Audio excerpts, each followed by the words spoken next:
జనసేనలో చేరకముందే బాలినేనికి తొలి ఝలక్. ఏపీలో వైసీపీ అధికారం కోల్పోయిన దగ్గర నుంచి ఆ పార్టీలో నలిగిపోతున్న కీలక నేతలు ఒక్కొక్కరుగా రాజీనామాలు చేస్తున్నారు.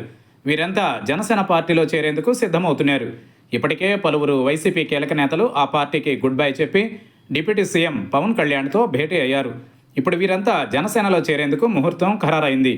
వీరందరినీ ఒకే రోజు పార్టీలో చేర్చుకునేందుకు పవన్ సిద్ధమవుతున్నారు. జనసేన పార్టీలో చేరేందుకు వైసీపీ మాజీ మంత్రి బాలినేని శ్రీనివాసరెడ్డితో పాటు మాజీ ఎమ్మెల్యేలు సామినేని ఉదయభాను, కిలారి వెంకటరోసయ్యతో పాటు పలువురు నేతలు, కార్పొరేటర్లు, వారి అనుచరులు సన్నద్ధమయ్యారు.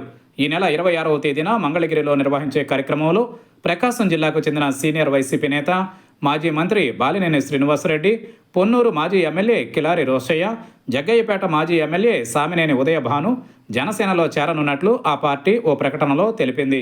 ఇప్పటికే వీరు ముగ్గురు వేర్వేరుగా పవన్ కళ్యాణ్తో భేటీ అయ్యారు. పార్టీలో చేరిక, ఆ తర్వాత ఇచ్చే గౌరవంపై చర్చించారు. పదవులపై పక్కాగా హామీ లభించాకే వీరు జనసేనలో చేరికకు సిద్ధమవుతున్నారు.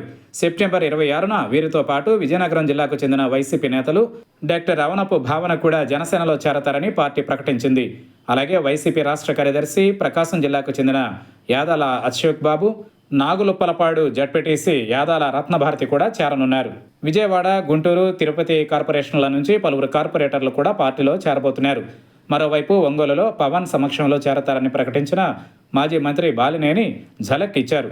ఆయన కూడా మిగతా నేతలతో పాటు సెప్టెంబర్ 26నే మంగళగిరి కార్యాలయంలో పార్టీలో చేరతారు.